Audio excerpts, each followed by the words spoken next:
of consultants, went to a lot of different neighborhoods in Kentlands, Maryland, and down in Florida, Celebration. We went to Missouri, and we really tried to put as many smart growth principles as possible in this. A lot of interconnectivity within the community to keep more of the cars in the community. So we designed cart paths, bike trails, walking trails.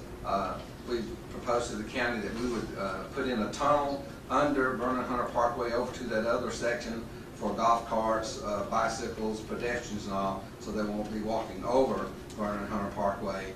Riding, park share, we have lots for that.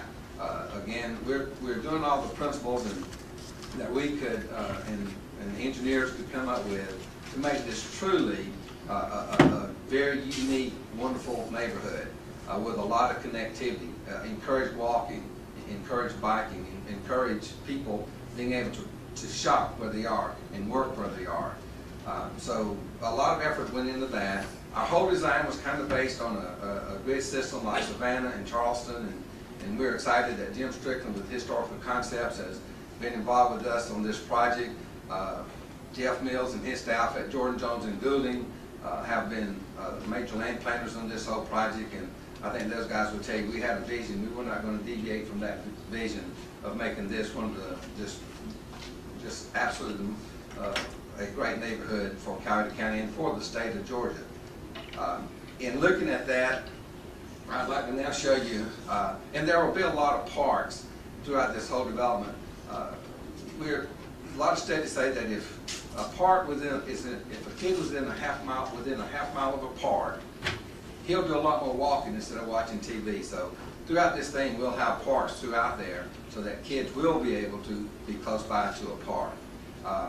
As stated, we've made a big commitment to the county to provide the county to service this thing, and I will show you some revenue projections here shortly that will show that this project pays for itself, and it'll actually pay more than what the typical service requires in this county here. I mean, as far as providing all the different county services for this project. McIntosh Village have not been well thought out, and that Mr. Reese has been generous with land and schools for churches. You certainly cannot question his intentions and his sincerity with the developing the McIntosh Village.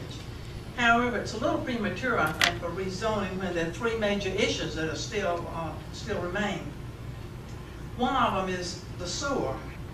There have been several ideas, including discharge into Line Creek, and yes, I know it would have to be treated before it's released, but they have yet not been able to get a permit for doing that because of the amount that's already being released from Peachtree City. There's Plan 2, which is a spray field. Presently, McIntosh Village plans for 25 acres for this purpose. Pathways had planned for 50 for sewer disposal with 1/3 of the planned houses. Why is this discrepancy and difference in the amount that's being required? If development is to proceed, I think the sewer problem needs to be resolved first. Second issue is the traffic. Traffic from the number of houses proposed from this development is going to swallow the town of Sharpsburg. I'm talking about the little town now, not the Sharpsburg area. All of the talk about dealing with traffic on roads, many of which don't even exist now, and those that do are in need of improvement. The road that they're calling the Loop Road, which is Reese Road, Willis Stewart Road, and Marion Beavers, according to the McIntosh Trail Village Plan, are scheduled for 2030. And additionally, the one, and this was pointed out by the gentleman here, and this next one was also pointed out by the gentleman with the map. The East Sharpsburg Connector, which is 2.6 miles, is also scheduled for 2030.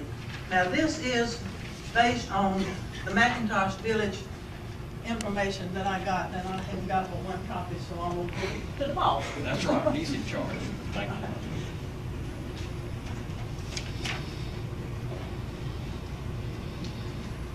Once again, and he said the build out, I believe he just said it was in 2015, 17, something like that. And this is 2030 according to that piece of paper I just gave you. So what are we going to do about traffic in the meantime? Once again, we got the cart before the horse. The bridge. You know which one I'm talking about. Peachtree City has a lawsuit filed to stop that being a four-way bridge between the McIntosh and the TDK. What happens if that does not get built? Talk about a traffic nightmare for the surrounding Coweta area. These issues need to be resolved, at least well on the way, before the McIntosh property is rezoned. And incidentally, and this is just off the multiple listing service this afternoon, rather at noon, there were 2,081 houses on the market in Coweta County. 207 of those are new construction. 88 of those total number have been reduced in price in the last 48 hours. And you know what that means. There are plenty of houses available now in Coweta, at least for the moment. Thank you.